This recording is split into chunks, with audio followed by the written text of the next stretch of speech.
Hello everyone, আজকে আমরা দেখব হানা কিমির 7 নম্বর পর্বের এক্সপ্লেনেশন। তো আর দেরি না করে চলো আজকের এপিসোডটা শুরু করা যাক। তো এপিসোডের শুরুতেই আমাদের কিছুটা ফ্ল্যাশব্যাকে নিয়ে যাওয়া হয়, যেখানে মিজুকি আমাদের তার নিজের গল্প শোনাচ্ছিল। সে বলছিল ঠিক কিভাবে সে প্রথমবার ইজুমিকে হাই জাম্প করতে দেখেছিল, আর সেই দৃশ্যটা তার মনে কতটা গভীর ছাপ ফেলেছিল। ইজুমির সাথে দেখা করার জন্য আর তাকে আবার হাই জাম্প করতে দেখার জন্য সে কি না করেছে, আর অবশেষে সে নিজের চোখের সামনে ইজুমিকে হাই জাম্প করতে দেখেও ফেলেছে। এরপর মিজুকি আমাদের জানায় যে তারা এখন সেকেন্ড ইয়ারে উঠে গেছে, অর্থাৎ স্কুলে তাদের দ্বিতীয় বছর শুরু হয়েছে। দৃশ্য বদলায় এবং আমরা মিজুকিকে দেখতে পাই সে স্কুলের নোটিশ বোর্ডের সামনে দাঁড়িয়ে একটা নোটিশ খুব মন দিয়ে পড়ছে। নোটিশে লেখা ছিল যে তাদের ডরমিটরি, অর্থাৎ যেখানে ইজুমি এবং বাকিরা থাকে, সেখানে কিছু মেরামতির কাজ হবে, আর এই কারণে আগামী 2 সপ্তাহের জন্য সবাইকে নিজেদের বাড়িতে ফিরে যেতে হবে। এই নোটিশটা দেখে মিজুকির মুখটা একদম ফ্যাকাশে হয়ে যায়। তার মনে হচ্ছিল যেন মাথায় আকাশ ভেঙে পড়েছে। সে মনে মনে বলে, এটা ওরা একদম ঠিক কাজ করেনি, আমাদের কথা তো ভাবা উচিত ছিল। আমরা এখন কোথায় যাব? আসলে মিজুকির বাড়ি এখান থেকে অনেক দূরে, আর তার চাইতেও বড় সমস্যা হলো সে যে একটা মেয়ে, এই সত্যিটা সে কোনোভাবেই প্রকাশ করতে চায় না। তাই নিজের বাড়িতে ফেরা তার জন্য প্রায় অসম্ভব। ঠিক তখনই সেখানে নাকাতসু আর নাকায়হ আসে। তারাও নোটিশটা পড়তে শুরু করে। এমন সময় ডরমিটরির লিডার নানবা সেনপাই সেখানে এসে জিজ্ঞেস করে, কি ব্যাপার, এখানে এত ভিড় কেন? মিজুকে প্রায় অভিযোগের সুরে বলে, আপনিই বলুন এখানে কি হচ্ছে? হঠাৎ করে ডরমিটরি সারাই করার কি দরকার পড়লো, আর এভাবে আমাদের বাড়ি পাঠিয়ে দেওয়া হচ্ছে কেন? নানবা শান্তভাবে উত্তর দেয়, যেটা নোটিশে দেখেছো সেটাই সত্যি। এখন বেশি কথা না বলে নিজের ব্যাগ গোছাও আর এখান থেকে যাওয়ার জন্য তৈরি হও। পরের দৃশ্যে আমরা দেখি সবাই একসাথে বসে রাতের খাবার খাচ্ছে, কিন্তু মিজুকির মন একেবারেই ভালো নেই। সে শুধু এটাই ভেবে চলেছে যে এখন সে কোথায় যাবে। সে তো আর কারো বাড়িতে গিয়ে উঠতে পারে না, কারণ সে একটা মেয়ে। যদি কারো বাড়িতে গিয়ে তার আসল পরিচয় প্রকাশ পেয়ে যায়, তাহলে তো সবকিছু শেষ হয়ে যাবে। মিজুকির এই চিন্তিত অবস্থাটা ইজুমির চোখ এড়ায় না। সে মিজুকিকে খুব মনোযোগ দিয়ে দেখছিল। হঠাৎ সে একটু ধমকের সুরে বলে, এই ঠিক করে খাও, তোমার মন কোথায়? কিন্তু মিজুকি এতটাই চিন্তায় ডুবেছিল যে ইজুমির কথায় তার কোনো খেয়ালই ছিল না। ইজুমি তখন খুব নরম সুরে, প্রায় বাচ্চাদের বোঝানোর মতো করে তাকে খাওয়াতে চেষ্টা করে। একটু দূরে বসে সেকিমে, নোয়ে আর নাকাতসু এই পুরো ব্যাপারটা দেখছিল। তারা নিজেদের মধ্যে বলাবলি করতে থাকে যে ইজুমি একদম মিজুকির মায়ের মতো ব্যবহার করছে। যেভাবে সে মিজুকির যত্ন নিচ্ছে তা দেখে যে কেউ এটাই ভাববে। ওরা মজা করে ইজুমিকে বলেও ফেলে, কিরে ইজুমি, তুই তো একদম ওর মায়ের মতো ব্যবহার করছিস। ইজুমি কিছুটা বিরক্ত হয়ে উত্তর দেয়, তোমাদের কি সব ব্যাপারে বেশি বেশি কথা বলার অভ্যাস? আমার তো মনে হচ্ছে না আমি এমন কিছু করছি। এই বলে সে নিজের জায়গা থেকে উঠে চলে যায়। মিজুকিও খাওয়া ছেড়ে উঠে যাচ্ছিল, কিন্তু ইজুমি তাকে থামিয়ে দিয়ে বলে, না, নিজের খাবার শেষ করে তারপর উঠবে। বন্ধুরা আবার বলে, দেখেছিস, আমরা বলেছিলাম না তুই ওর মায়ের মতো আচরণ করছিস। ইজুমি রেগে গিয়ে বলে, তোরা এবার থামবি? এই পুরো সময়টায় নাকাতসু একদম চুপচাপ ছিল। তার মাথায় অন্য চিন্তা ঘুরছিল। সে মনে মনে ভাবছিল, আমার কি মিজুকিকে বলা উচিত আমার বাড়িতে থাকার জন্য? আমার বাড়িতে তো অনেকগুলো ঘর খালি আছে, মিজুকি খুব আরামেই সেখানে থাকতে পারবে। কিন্তু আমি এত ভাবছি কেন? ও তো আমার বন্ধু। একজন বন্ধু তো আরেকজন বন্ধুর সাথে থাকতেই পারে, এতে এত ভাবার কি আছে? এরপর সিন শিফট হয়, আর আমরা দেখি নাকাতসু অনেক সাহস জুগিয়ে অবশেষে মিজুকির ঘরের দরজার সামনে এসে দাঁড়িয়েছে। সে দরজা ধাক্কা দিতে যাবে, ঠিক তখনই তার পেছন থেকে ইজুমি এসে জিজ্ঞেস করে, তুমি এখানে কি করছো? কোনো সাহায্য করতে পারি? নাকাতসু একটু ঘাবড়ে গিয়ে বলে, হ্যাঁ, আমার মিজুকির সাথে একটু দরকার ছিল। এরপর ওরা দুজন একসাথে ঘরের ভেতরে যায়। মিজুকি ওদের দুজনকে একসাথে দেখে একটু অবাক হয়। সে জিজ্ঞেস করে, মিজুকি, তুমি এখানে? নাকাতসু সরাসরি আসল কথায় আসে। সে বলে, দেখো, আমি তোমাকে একটা কথা জিজ্ঞেস করতে এসেছিলাম। যতদিন ডরমিটরি ঠিক হচ্ছে ততদিন তুমি কি আমার সাথে আমার বাড়িতে থাকতে পারো? মিজুকি একটু ভেবে উত্তর দেয়, না, মানে আমাকে এটা নিয়ে একটু ভাবতে হবে। মিজুকির এই উত্তরে নাকাতসু বেশ কষ্ট পায়। সে মন খারাপ করে বলে, ওহ আচ্ছা ঠিক আছে, আমি তো শুধু এমনিই জিজ্ঞেস করেছিলাম। নাকাতসু চলে যাবার পর ইজুমি মিজুকিকে জিজ্ঞেস করে, তুমি নাকাতসুকে মানা করলে কেন? তুমি তো চাইলে ওর বাড়িতে থাকতে পারতে। মিজুকি উত্তর দেয়, না, ওটা ঠিক হতো না, আমি এভাবে কারো বাড়িতে গিয়ে থাকতে পারি না। ইজুমি মিজুকির আসল সমস্যাটা জানতো। সে জানতো যে মিজুকি মেয়ে বলে কারো বাড়িতে যেতে চাইছে না, তাই সে নিজেই প্রস্তাব দেয়, তুমি যদি চাও তাহলে আমার বাড়িতে থাকতে পারো। এই কথাটা শুনে মিজুকি একেবারে চমকে যায়।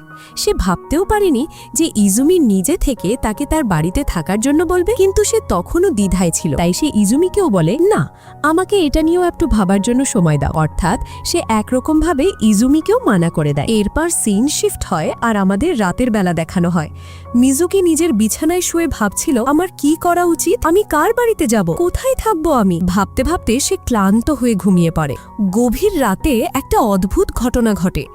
মিজুকি ঘুমের মধ্যেই হাঁটতে শুরু করে এবং সোজা ইজুমির ঘরে গিয়ে তার পাশে শুয়ে পড়ে। ইজুমি জেগে গিয়ে অবাক হয়ে বলে, আরে আরে, তুমি এটা কি করছো? তুমি বুঝতে পারছো তুমি আমার পাশে শুয়ে আছো? কিন্তু মিজুকি ঘুমের ঘোরে ইজুমির আরো কাছে ঘেসে আসে। ইজুমি মনে মনে ভাবে, এই মেয়েটা নিজের একটুও খেয়াল রাখতে পারে না, ওর বোঝা উচিত যে ও একটা মেয়ে আর আমার এত কাছে আসা ওর জন্য ঠিক নয়। কিন্তু সে মিজুকিকে কিছুই বলে না, বরং সারা রাত প্রায় না ঘুমিয়েই কাটিয়ে দেয়, যাতে মিজুকির কোনো অসুবিধা না হয়। পরের দিন সকালে মিজুকির ঘুম ভাঙে। সে ঘুম জড়ানো চোখে ভাবে, বাহ, কি গরম আর আরামদায়ক অনুভূতি। কিন্তু চোখ খুলতেই তার হুঁশ উড়ে যায়। সে দেখে সে ইজুমির ঠিক পেছনে তাকে জড়িয়ে ধরে শুয়ে আছে। এই দৃশ্য দেখে সে ভয়ে চিৎকার করে ওঠে। ইজুমি জেগে গিয়ে বলে, কি হয়েছে, এত চিল্লাচ্ছ কেন? মিজুকি আতঙ্কিত হয়ে জিজ্ঞেস করে, আমি এখানে কিভাবে এলাম? ইজুমি শান্তভাবে উত্তর দেয়, কাল রাতে তুমি ঘুমের মধ্যে হেঁটে আমার কাছে এসে শুয়ে করেছিলে। মিজুকির মনে হয় এবার বোধহয় ইজুমি জেনেই গেছে যে সে একটা মেয়ে, কিন্তু সে নিজেকে সামলে নিয়ে বলে, তাতে কি হয়েছে, দুজন ছেলে তো এক বিছানায় ঘুমাতেই পারে, এটা কোনো বড় ব্যাপার নয়। ইজুমি স্বাভাবিকভাবে বলে, হ্যাঁ একদম, আমি কখন বললাম যে এটা বড় ব্যাপার? মিজুকি ভাবে, যাক, ইজুমি তাহলে কিছুই বোঝেনি। কিন্তু বেচারি মিজুকি জানতো না যে ইজুমি তার সব সত্যি অনেক আগে থেকেই জানে। ইজুমি মনে মনে ভাবছিল, এই মেয়ের জন্য আমি কাল সারা রাত ঘুমাতে পারিনি। এরপর সে বলে, চলো এবার তাড়াতাড়ি ব্যাগ গোছাও, আমাদের বের হতে হবে। পরের দৃশ্যে আমরা মিজুকিকে স্কুলের ডাক্তার উমেদার কাছে দেখতে পাই। মিজুকি ডাক্তারের কাছে কাকুতি মিনতি করছিল যাতে ডাক্তার তাকে এই কয়েকদিনের জন্য নিজের বাড়িতে থাকতে দেয়। বিনিময়ে সে ডাক্তারের সব কাজ করে দেবে, কাপড় কাচা থেকে শুরু করে ঘর পরিষ্কার করা সবকিছু। কিন্তু ডাক্তার রাজি হয় না। সে একটা অজুহাত দিয়ে বলে, না না, আমি তোমার কোনো সাহায্য করতে পারবো না, আমি আসলে একটা ট্রিপে যাওয়ার প্ল্যান করেছি। ডাক্তার যখন এই কথাগুলো বলছিল তখনই সেখানে রিও আর নানবা চলে আসে। রিও ডাক্তারকে বকা দিয়ে বলে, তুমি কি ভুলে গেছো ইয়োচান আমাদের কি বলেছিল? আমাদের তো হায়ামা বোর্ডিং হাউসে গিয়েও সাহায্য করার কথা ছিল, তুমি এভাবে ট্রিপে কিভাবে যেতে পারো? ডাক্তার বিরক্ত হয়ে বলে, চুপ করো, আমার বোনের কথা এখানে বলবে না, আমি ওর কোনো কথা শুনতে চাই না। ঠিক তখনই নানবা বলে, আমার বোন তোমাকে নিতে আসছে। এই কথা শোনা মাত্রই ডাক্তারের মুখ শুকিয়ে যায়। সে ভয়ে ভয়ে বলে, ওই ডাইনিটা এখানে কেন আসছে? ওর তো এখানে আসা উচিত নয়। নানবা বলে, ও আসছে মানে আসছে, তোমাকে নিয়ে যাওয়ার জন্য। ডাক্তার পালানোর মতলবে বলে, আমি ওর আসার আগেই এখান থেকে কেটে পড়বো, তারপর দেখবো ও আমাকে কিভাবে ধরে। এই বলে সে যেই দরজা দিয়ে বের হতে যায়, দেখে কার সামনেই তার বড় বোন ইয়ো দাঁড়িয়ে আছে। ইয়ো তার ভাইয়ের কলার ধরে রাগী গলায় জিজ্ঞেস করে, কি বলছিলি তুই একটু আগে? ডাক্তার ভয়ে তোতলাতে তোতলাতে বোনের মিথ্যা প্রশংসা করতে শুরু করে, ওই কিছু না তো, আমি বলছিলাম তোমার চেয়ে সুন্দরী মেয়ে আমি জীবনে দেখিনি, তোমার মতো ভালো বোন আর হতেই পারে না। তার বোন ধমক দিয়ে বলে, অনেক হয়েছে নাটক, এখন চলো আমার সাথে আর আমার কাজে সাহায্য করো। ডাক্তার বাঁচার জন্য একটা বুদ্ধি বের করে। সে বলে, আরে তুমি চিন্তা করো না, আমি তোমার জন্য সমাধান করে রেখেছি, আমার কাছে একজন ছেলে আছে যে তোমার সব কাজে সাহায্য করে দেবে। এই বলে ডাক্তার সোজা মিজুকির দিকে ইশারা করে। সে বলে, এই হলো সেই ছেলে, ও তোমার সব কাজে সাহায্য করবে, তুমি একে নিয়ে যেতে পারো। মিজুকি অবাক হয়ে বলে, মানে এটা কি ধরনের কথা হলো? কিন্তু তখন আর তার কিছুই করার ছিল না। ডাক্তারের বোনের সাথে যাওয়া ছাড়া মিজুকির কাছে আর কোনো উপায় ছিল না। পরের দৃশ্যে মিজুকি তার ডরমিটরিতে ফিরে এসে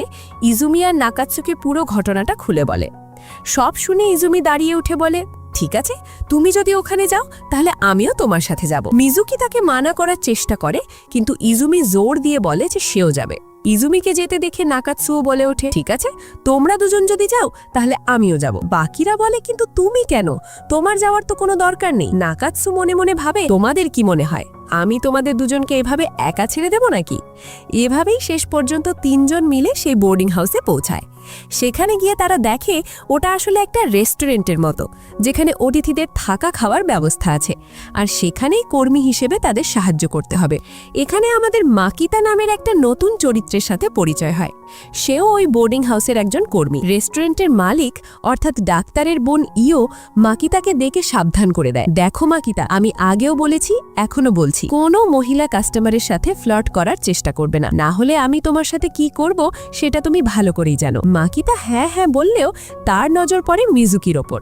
আর সে প্রথম দেখাতেই বুঝে যায় যে মিজুকি ছেলে নয়, বরং একটি মেয়ে। তার মাথায় সাথে সাথেই কিছু খারাপ চিন্তা ঘুরতে শুরু করে। পরের দৃশ্যে আমরা দেখি ইজুমি আর নাকাতসুর রান্নাঘরে বাসন মাজার কাজ করছে। অন্যদিকে মাকিতা সুযোগ বুঝে বারবার মিজুকির কাছাকাছি যাওয়ার চেষ্টা করছিল।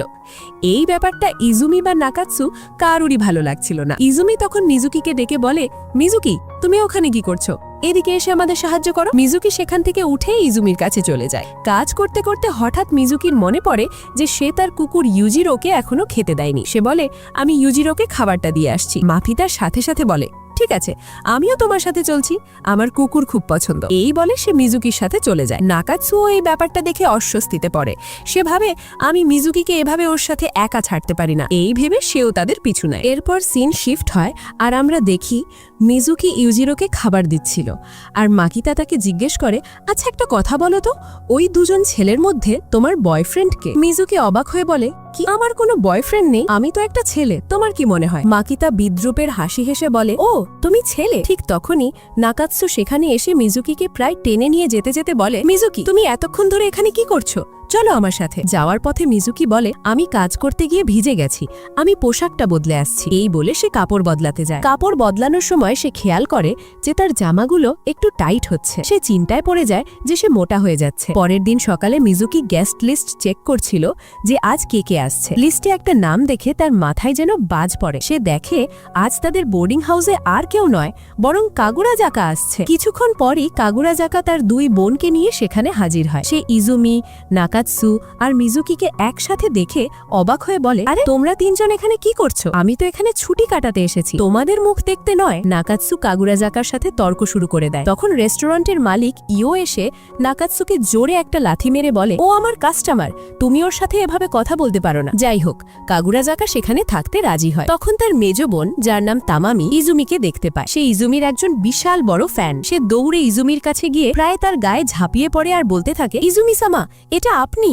আমার নাম তামামি, আমি আপনার অনেক বড় ফ্যান। আমি ভাইকে কতবার বলেছি আপনার সাথে দেখা করিয়ে দেওয়ার জন্য, কিন্তু ও আমার কথাই শোনে না। তামামি ইজুমিকে একেবারে জড়িয়ে ধরে কথা বলতে থাকে। আর দূর থেকে মিজুকি এই সবকিছু দেখছিল। তামামিকে ইজুমির এত কাছে দেখে মিজুকির যে একটুও ভালো লাগছিল না তা তার মুখ দেখেই স্পষ্ট বোঝা যাচ্ছিল। অর্থাৎ তার মধ্যে জেলেসি কাজ করছিল। ঠিক তখনই কাগুরাজাকা তার বোন তামামিকে টেনে নিয়ে যায়, কিন্তু তাড়াহুড়োয় সে তার সবচেয়ে ছোট বোন কিউমিকে ওখানেই ভুলে যায়। নাকাতসুর নজর বাচ্চা মেয়েটির উপর পড়ে। সে তার কাছে গিয়ে মিষ্টি করে জিজ্ঞেস করে, তোমার নাম কি? মেয়েটি বলে, আমার নাম কিউমি। নাকাতসু জিজ্ঞেস করে, তোমার বয়স কত? মেয়েটি বলে, দেখাচ্ছি। এই বলে সে তার 3টে আঙুল সোজা নাকাতসুর নাকের ভেতর ঢুকিয়ে দিয়ে বলে, আমার 3 বছর বয়স। নাকাতসু ব্যথায় আর বিরক্তিতে চিৎকার করে ওঠে। মিজুকি তখন কিউমিকে কোলে তুলে নিয়ে তার পরিবারের কাছে পৌঁছে দেয়। ভেতরে যাওয়ার পর তামামি মিজুকিকে একা পেয়ে জিজ্ঞেস করে, আচ্ছা একটা কথা বলো তো, ইজুমি কি সিঙ্গেল? মিজুকি একটু ইতস্তত করে বলে, হ্যাঁ সম্ভবত সিঙ্গেলই। তামামি খুশি হয়ে বলে, ও তাহলে তো আমার জন্য দারুণ সুযোগ, আমি চাইলে ইজুমির ওপর ট্রাই করতে পারি, ওকে আমার প্রেমে ফেলতে পারি। এই কথা শুনে মিজুকি বুঝে যায় যে মামলা এবার বেশ গুরুতর হতে চলেছে। এই মেয়েটি ইজুমিকে নিজের করার জন্য চেষ্টা করবে, অর্থাৎ মিজুকির জীবনে এবার একজন ভালোবাসার প্রতিদ্বন্দ্বী এসে গেছে। আর এই সাসপেন্সের সাথেই এপিসোডটি এখানেই শেষ হয়ে যায়। তো বন্ধুরা, কেমন লাগলো তোমাদের আজকের এপিসোড? মিজুকির সামনে যে নতুন চ্যালেঞ্জ আসতে চলেছে সেটার মোকাবিলা সে কিভাবে করবে, আর ইজুমি বা কাকে সাপোর্ট করবে, সবকিছু জানতে হলে দেখতে হবে পরের এপিসোড। তোমাদের যদি এই এক্সপ্লেনেশন ভালো লেগে থাকে তাহলে একটা লাইক আর কমেন্ট করতে ভুলো না। তাহলে চলো দেখা হবে খুব তাড়াতাড়ি পরের এপিসোডের এক্সপ্লেনেশন নিয়ে। ততক্ষণ পর্যন্ত take care and good bye.